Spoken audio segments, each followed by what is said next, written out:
Bonjour à tous, on se retrouve une nouvelle fois à Murat dans un nouveau lieu puisqu'on est à la librairie aux Belles Pages, gentiment accueillie aujourd'hui. Je suis avec Morgane Segui, donc ça va prendre tout son sens dans quelques instants. Merci d'avoir accepté de répondre à mes questions. Est-ce que tu peux te présenter pour commencer? Merci Chloé. Alors, je m'appelle Morgane Segui. Ça c'est une bonne question de se présenter, c'est vraiment pas facile parfois. J'ai fait l'école du cirque, avant j'étais en première S, donc j'ai un peu ce mélange depuis la jeunesse entre exploration, science, aventure. Et j'ai tenté toute ma vie de garder ça. À l'école du cirque, j'ai eu envie d'aller plus loin sur la création de spectacles, d'événements culturels. Je suis rentré dans une grande école qui s'appelle l'ENSI Les Ateliers, qui est l'École nationale supérieure de création industrielle, c'est un nom très long, qui forme des designers, dont le dernier en date, le plus connu mondialement en ce moment, c'est Mathieu Lehanner qui a dessiné la torche olympique. Je viens de cette école et j'ai fait, on va dire, du design d'événements. J'ai continué, on va dire, ces choses-là au travers du réseau culturel des ambassades de France, des instituts français, ce qui m'a amené au Maroc, au Kazakhstan, et plus tard, pas pour les ambassades, mais au Timor-Leste, où je faisais de la vidéo, de l'événement, du design pour des ONG. Voilà, un jour je pars en montagne avec mon petit bateau, un laser, si vous connaissez, ce sont les tout petits bateaux des petits voiliers qu'on voit aux Jeux Olympiques, c'est vraiment à moins de 4 mètres. Et je pars à une trentaine de kilomètres de là où j'habitais à l'époque, au Timor-Leste. Donc le Timor, c'est 500 kilomètres au nord de Darwin, en face de la Papouasie. C'est la fin de la péninsule indonésienne. C'est un des plus jeunes pays du monde. Aujourd'hui, c'est le Sud-Soudan, mais il y a une vingtaine d'années, c'était le plus jeune pays du monde. Et je pars travailler avec des ONG où je fais des bureaux, des restaurants, boutiques pour des coopératives de femmes agricultrices, ce genre de choses. Et en face de moi, la magnifique île d'Atauro, qui est une île sacrée, et en haut duquel vivent les esprits louliques, qui est vraiment le monde spirituel et de l'autre monde au Timor. Voilà, et je monte cette montagne. On m'avait bien prévenu qu'il fallait y aller très tôt. J'y suis allé évidemment un peu tard, sans suffisamment d'eau. Et sur le chemin du retour, le chemin disparaît sous mes pieds. Voilà.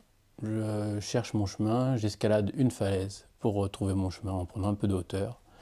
Je tombe, badaboum, et je me retrouve 5 jours tout seul, cassé, le bras cassé, la tête épluchée comme une banane, scalpé, le talon fissuré, euh, donné pour mort. Saison sèche, jungle tropicale en altitude. Bon, c'était mal parti. Voilà. Je suis un fan de romans d'aventure. Et ça, c'est le premier switch, on va dire, le premier déclic qui m'a sauvé. Je me suis dit, bon, au moins, je ne vais pas m'ennuyer. Là, le personnage principal, c'est moi. Je suis aux premières loges. Alors, j'imaginais les loges un peu plus confortables. Euh, mais ça m'intéresse. Ça m'intéresse de voir comment meurt un Homo sapiens dans la jungle, comme dans mes romans d'aventure favoris. Et le deuxième, on va dire, changement de point de vue, c'est qu'un homme dans la nature sauvage, comme ça tient, enfin dans ma tête, ça tenait pas 5 minutes de plus.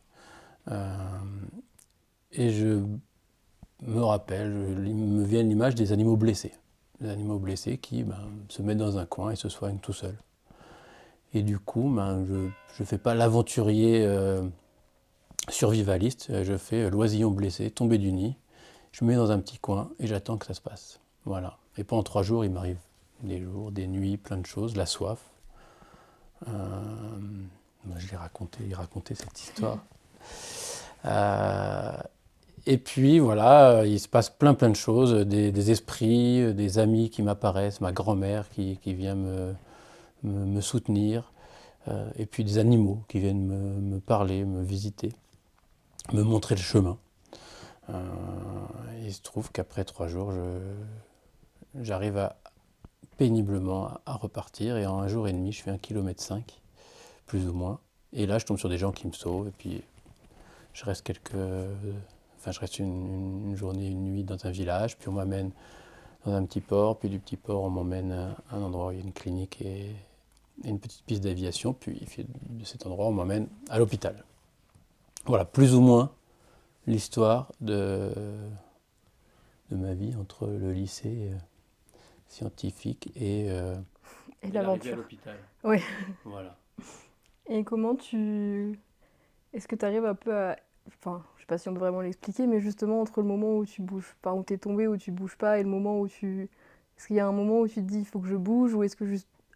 Comment tu arrives à finalement bouger au bout de 3 jours, alors qu'on pourrait se dire que logiquement tu aurais plus mal au bout de 3 jours, je pense, que peut-être le premier jour. Est-ce que toi t'as des... Tout simplement, c'est que quand on a un accident, on est sous le choc, on est dans un état de choc. Et il a fallu 3 jours pour que le corps, l'esprit absorbe ce choc, que mes plaies, pas cicatrisent, mais c'était recouvert de sable, de poussière. Donc j'avais vraiment le scalp, j'avais le crâne à nu. Et tout ça avait cautérisé avec l'air, le soleil, le sable, la poussière. Et donc, au bout de 3 jours, bon, il m'arrivait plein de choses, mais je ne vais pas tout vous raconter, parce que ça me mettrait des heures. Euh, mais à un moment, j'ai décidé que c'était où j'allais mourir là. Et c'était très, très, très proche. Au 3e jour sans eau, on n'est pas loin de l'arrêt cardiaque, de l'arrêt respiratoire. Enfin, il n'y a plus grand-chose qui fonctionne. Le sang passe doucement dans les veines. Enfin, tout est grumeleux. Les mains ne se plient plus. Soit je donnais les dernières forces. Voilà. Et pour plein de raisons, l'envie de rentrer pour raconter ce que j'ai vu, l'envie évidemment de voir ma famille, mes enfants, et puis des petits coups de main des esprits qui viennent, des chèvres qui me montrent finalement le chemin, vraiment, qui font les guides de montagne. Et j'arrive à m'en sortir comme ça, une fois que le choc passe et que j'ai pu me soigner finalement seul, enfin pas me soigner, mais laisser passer le choc. Ok, donc tu arrives à...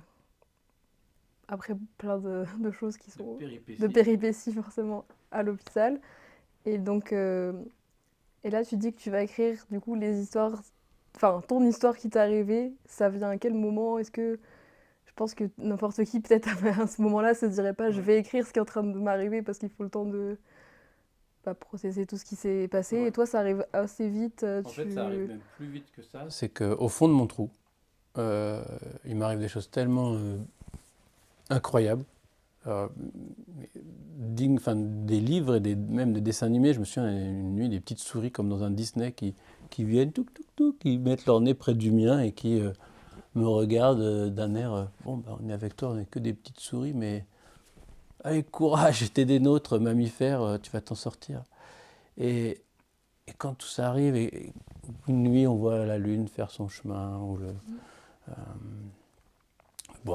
j'ai bu mon urine un matin, je me suis levé et j'avais, comme toutes les personnes qui se lèvent, envie d'uriner. Et mon cerveau a dit ouh, on a de l'eau, on a de l'eau. Donc j'ai uriné dans ma bouteille. Et toutes ces choses, des odeurs, une petite plante qui me tenait, qui m'amenait de la fraîcheur, des rencontres d'esprit, toutes ces choses, j'ai commencé à écrire, en fait, étrangement, au fond du trou. Parce qu'il fallait trouver quelque chose pour tenir. La soif étant très très très présente, c'est quelque chose d'entêtant. Enfin, je pense que c'est plus fort qu'une rage dedans. C'est quelque chose qui est en permanence, qui passe que dans le sommeil et qui te saute à la gorge dès le réveil. Moi, je rêvais de vagues de Perrier, je rêvais de vagues d'eau comme des mauvaises pubs de shampoing. Ouais. Et je me réveillais et c'était vraiment tout sec. Donc il y a eu cette première phase d'écriture. Et même pour te dire, pour avoir des choses à tenir, pour combattre la soif et puis l'idée de tenir, je m'imaginais déjà écrire, d'avoir écrit un livre, d'un livre qui fonctionne et d'être interviewé comme on est en train de le faire. Et dire oui, alors bonjour, j'ai joué un peu à la dinette. Oui, alors oui, j'ai écrit un livre. Je m'imaginais un peu plus avoir trouvé une figure d'écrivain. Mais je suis pas sûr qu'il y ait une figure d'écrivain finalement. Mais je m'imaginais, voilà, comme ça, alors que vous avez écrit, j'ai écrit ça, c'est très bien écrit, toutes les lettres sont là. Et je m'inventais un peu des choses. Donc il y a eu ce moment d'écriture, il y a eu immédiatement l'arrivée à l'hôpital. J'ai tout couché sur un A4, je me souviens de la main gauche, j'avais les doigts cassés, tout était cassé. Donc j'avais un stylo comme ça et j'ai rempli un A4 pour pas oublier l'enchaînement des 5 jours. Et au réveil de la première opération, quand on m'a recousu la tête, je me souviens du réveil, j'ai demandé combien de points de suture, parce que c'est un peu ce qu'on se raconte dans les cours de récré, combien de points de suture. En crâne, toujours 6, 7, moi j'ai 10 points de suture. Et là, les chirurgiens se sont regardés et ils ont fait, je sais pas. Il y en avait partout. C'était cousu là, partout, c'était cousu. J'étais recousu de partout. Et au réveil, j'ai commencé à écrire sur mon portable, avec mon pouce, sur Google Keep. Le téléphone n'arrêtait pas de glisser, j'avais un coussin là et un copain m'a acheté une petite bague à coller sous le téléphone qui se met autour du doigt et qui fait que le téléphone ne glisse pas. Et là, c'était vraiment le premier temps d'écriture. Les amis venaient, j'écrivais 1 heure, une demi-heure, hop, un copain passait. Les amis d'Ataoro, les amis qui m'ont trouvé, Moïse et Rachel et sa famille, elles sont passés me voir à l'hôpital. Et j'étais dans cette joie d'écrire et de rencontrer. Donc c'est très très joyeux, eu ce temps d'écriture. Puis après l'hôpital, de remettre les choses en forme. Et beaucoup plus tard, une fois j'avais un manuscrit, de travailler avec une très très très très chouette maison d'édition qui s'appelle Premier Parallèle, que j'ai découvert en passant devant à Paris. Et j'ai été ébahi devant cette collection en me disant, mais ils avaient une vitrine avec tous leurs bouquins et tous les titres étaient vraiment incroyables. Donc je vous conseille d'aller jeter un œil sur la maison d'édition Premier Parallèle. Il y a ce fameux bouquin moi, qui m'a touché, qui est La rivière et le bulldozer, qui raconte toute l'histoire depuis que l'homme est un homo sapiens, des transformations qu'on fait aux rivières. Alors depuis qu'on a un petit bâton ou un silex, jusqu'aux grands barrages hydroélectriques, etc. Donc je vois tous ces, j'ai envie de les lire. Il y a Ackerman, qui est une spécialiste de l'URSS, qui a fait Traversée de Tchernobyl, qui sont des bouquins vraiment passionnants. Enfin, il y en a plein. Je vous vends. Et Amélie Petit, l'éditrice, qui m'accueille, qui accueille ce récit avec tous ses auteurs. C'est-à-dire que tous les auteurs, on va dire, participent à dire, enfin pas tous, mais elle fait lire mon manuscrit à quelques auteurs, à des libraires, à ses représentants. Et tout le monde dit, ouais, on prend Morgane dans la maison. Et là, il y a eu 4-5 mois d'écriture. Et donc il y a eu plein de temps différents, d'écriture avec vraiment des émotions, des temps, du travail différent. Et c'est vraiment à ce moment-là, dans cette écriture très précise, que sont revenues le plus les sensations. C'est-à-dire que c'est vraiment le travail avec l'éditrice qui me demandait d'aller au fond des choses, d'aller chercher les mots les plus précis possibles sur la soif, sur les odeurs, sur le temps qui passe, sur les souvenirs. C'est vraiment sur cette écriture-là que les souvenirs sont remontés le plus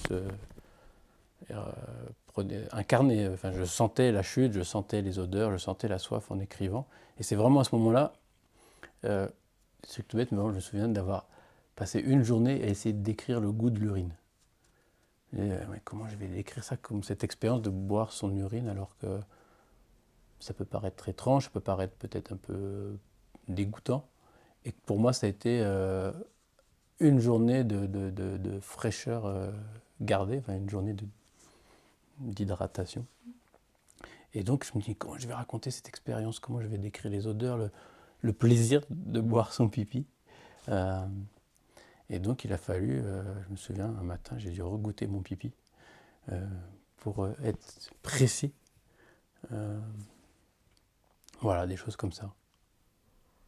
Et tout ça pour en arriver au livre qui est maintenant publié. Donc du coup, entre le moment où tu commences à la rédaction, etc., ta chute, il se passe combien de temps, par exemple, avant la publication? La chute, c'est en 2019. Le livre est sorti en 2024. Okay. Donc il y a eu une année où d'abord je me suis réparé. Et puis j'ai fait lire aux copains. Les copains ont fait lire aux copains de copains qui m'ont tous dit écoute, c'est vraiment une histoire incroyable, trouve un éditeur. J'ai envoyé aux grandes maisons qui m'ont envoyé des noms très polis. Et puis un jour, il y a eu la rencontre avec cette éditrice et il y a eu en gros, entre 6 mois et 1 an d'écriture. Il y a eu 5 mois vraiment, mais entre le moment où j'ai rencontré l'éditrice et le livre est sorti, il y a eu peut-être 7-8 mois. 5-6 mois. Je ne sais plus exactement ça. Mais le moteur de ça, déjà, c'était d'être accueilli dans cette maison et d'avoir une chance unique. Enfin, après 3 semaines après avoir eu le oui, j'arrivais plus à écrire et j'ai failli abandonner. J'arrivais plus du tout à écrire et je me suis mis à être passé devant la maison d'édition, en changeant de trottoir pour pas rencontrer l'éditrice. Et là, je me suis dit, c'est pas possible, tu es en train de gâcher une chance unique. Enfin, combien de gens, un manuscrit qui est accueilli dans une maison si chouette avec des auteurs incroyables, tu gâches tout, là, faut y aller. Et donc je suis rentré dans la maison, je dis j'ai rien écrit, ça fait 3 semaines. Et Amélie Petit, l'éditrice, m'a dit ah oui, ça arrive, ça. Bon, premier chapitre, demain 19h, allez, au travail. Ça a commencé comme ça. Et du coup, d'arriver à un objet fini, ça a été vraiment une grande joie. Parce qu'on voit, voilà, ma vie, elle est très décousue. Elle peut paraître décousue. Pour moi, c'est une ligne droite depuis voilà, la première S, le cirque, le design. Je sais où je vais, je sais ce que je veux faire. Partager des temps, des moments de culture, des moments de savoir, des histoires, des techniques. Et je pense que c'est ce que je fais depuis toujours. Mais vu de l'extérieur, c'est vrai qu'il y a pas mal de CV que des recruteurs ont dû rigoler en voyant mon CV. Et il y a pas mal de rendez-vous où les gens étaient complètement perdus, ne comprenaient pas ce que je faisais. Et il y a toujours eu quelques copains, quelques amis, quelques gens de la famille qui m'ont soutenu et puis qui disaient mais non, mais Morgane, c'est un chouette personne, c'est quelqu'un qui fait sa vie. Et pour tous les gens qui m'ont soutenu, voilà, des copains, la famille, jusqu'à la maison d'édition, je voulais vraiment arriver à ce bouquin. Et ça a été vraiment des rencontres incroyables. La couverture, c'est un super illustrateur qui s'appelle Brecht Evans, qui est vraiment un des grands noms de l'illustration en ce moment, et plus qu'un des grands noms, des grands humains du roman graphique, que j'ai rencontré, parce qu'il écrivait à cette époque un énorme BD qui s'appelle Le Roi Méduse, et qui raconte l'histoire d'un papa qui élève son fils en survivant, en survivaliste. Et il cherchait des gens qui avaient survécu dans la jungle, et des amis à lui nous ont présentés. Et donc on est devenus très amis, je pense qu'on peut dire ça. Et je l'ai micro-aidé sur son bouquin, en partageant des points de vue sur la jungle, sur la survie, sur si j'avais été ce petit garçon à ce moment-là, qu'est-ce que j'aurais fait, etc. Et il m'avait proposé de faire une couverture. Voilà. Et le jour où j'ai été publié, j'ai appelé Brecht. Et à l'époque, c'était un ananas, la couverture. Je dis ça a changé. On avait une idée de couverture précise avec l'éditrice. Et donc, on lui envoie un petit croquis. Et je lui envoie plein de docs. C'est-à-dire que vraiment, tout ce qui est sur la couverture, ce sont vraiment les plantes de la jungle à Atauro. Derrière, il y a le profil de la montagne. Il y a moi tout cassé dessus. Et je lui envoie un post géant sur WhatsApp. Et je finis par « Ok, c'est bon ». Et il me répond une demi-heure plus tard, il fait « Je ne suis pas encore arrivé en haut du poste, je te dirai quand j'ai vu ».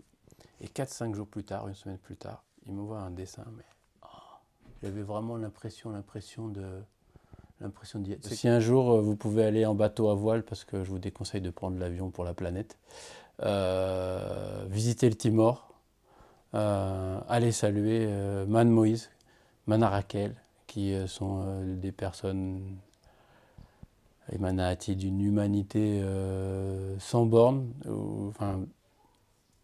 C'est vraiment des pays qu'il faut vraiment rencontrer.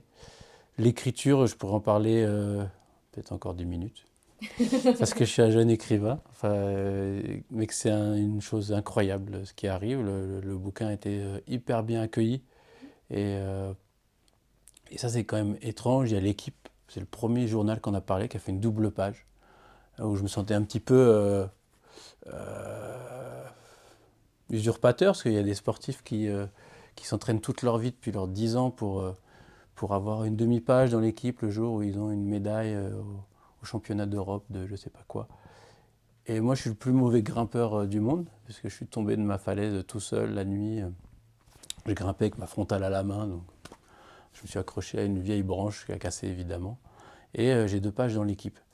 Et puis après, il y a Libé qui a parlé du livre comme un des 8 livres à emporter cet été dans les vacances. Et puis il y a le Nouvel Obs, qui est le journal préféré de ma grand-mère. Ça, j'étais hyper fier, donc j'ai dépensé pour ma grand-mère qui lisait son Nouvel Obs toutes les semaines. Il y a des podcasts, il y a Brut, France Culture. Enfin, c'est des gens, pour moi, qui sont les grands noms de là où moi, en étant au Timor, en plus, il n'y a pas de librairie. Donc, je prends des bouts comme ça, les pieds sur terre, LSD, les podcasts de France Culture. Pour moi, c'était incroyable. Et d'un seul coup, de m'entendre sur France Culture, les pieds sur terre, je sais. Voilà, c'est une histoire. Donc, depuis le début, je dis que c'était un bon accident. Je conseille à personne de marcher seul, évidemment. Moi, je ne suis pas un bon compagnon de marche. Je râle, je m'arrête, je continue. Quand je veux faire 40 km, j'en fais 40. Puis si je veux en faire que 2, j'en fais que 2. Donc je ne suis vraiment pas une personne à être en groupe. Est-ce que tu peux nous donner ta définition de ce que c'est qu'un artiste ou de la vie d'artiste? Ouais. La vie d'artiste. Un artiste, je pense que c'est déjà quelqu'un qui a une nécessité de faire les choses. Je crois. Hein. En tous les cas, ma vision des artistes, ceux que j'aime, c'est des gens qui disent « je ne peux pas traverser ce monde sans le modifier ». Alors, après, ça dépend ce qu'on y met. En ce moment, moi, je lis un bouquin incroyable de Bruce Chatwin, Le chant des pistes, qui raconte la culture aborigène. Et les aborigènes, pour eux, il faut surtout rien modifier. C'est-à-dire, voilà, on prélève un poisson, on cueille un fruit, une racine. Voilà, c'est le minimum d'intervention. Alors, du coup, moi, mon intervention, j'aurais plutôt envie que mon passage sur Terre tende vers la simplicité, tende vers un retour. C'est étrange de dire retour, mais à cette simplicité qui est hyper joyeuse. Le monde des aborigènes, c'est de la musique, c'est de l'entraide, c'est du collectif. Donc, pour moi, un artiste, je crois que c'est quelqu'un qui se dit je ne peux pas ne pas utiliser mon temps pour ne pas modifier ce qui ne me convient pas. Et il y a un autre artiste, moi, qui me touche beaucoup, toujours dans un livre, toujours dans un livre, c'est dans Zorba, Zorba le grec, où il y a Zorba, qui est avec ce jeune homme des villes qui l'emmène dans les montagnes. Et après un bon festin, il dit ah, on a bien mangé, remercions la bête, remercions l'agneau.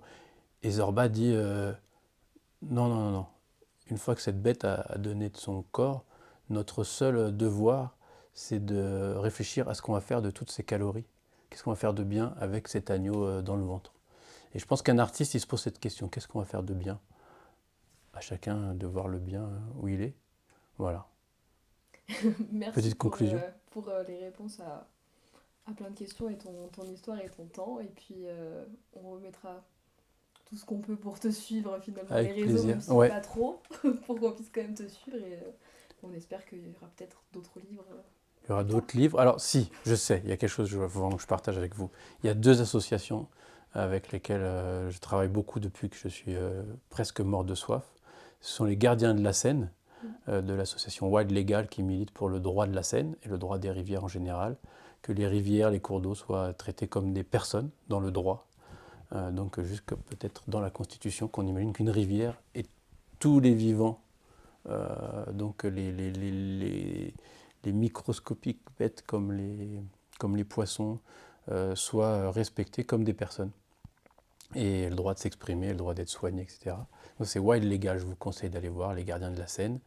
Et je nage dans le canal de l'Ourcq avec les ourques polaires qui nagent depuis 2017 dans cette eau pour militer pour que les cours d'eau et les espaces d'eau en ville redeviennent un bien commun. Voilà, il n'y a pas de raison qu'il n'y ait que les péniches de sable et de céréales et les bateaux mouches qui puissent utiliser la Seine et toutes les rivières qui traversent les villes. Les humains et tous les autres devraient avoir le droit de s'y baigner dans une eau propre et festive et joyeuse. Voilà, merci de partager ces 2 amis, ces 2 assos fantastiques. Merci beaucoup d'avoir partagé un petit peu de ton histoire, de ton livre, etc. avec nous. On mettra tous les liens de tes livres sous le podcast si ça intéresse les personnes de savoir plus, vu qu'il y a beaucoup de détails qu'on n'a pas eu le temps non plus d'aborder. Et merci beaucoup de nous avoir raconté tout ça et merci pour l'accueil à la librairie. Plutôt un décor raccord à ce qui se passe finalement. Voilà.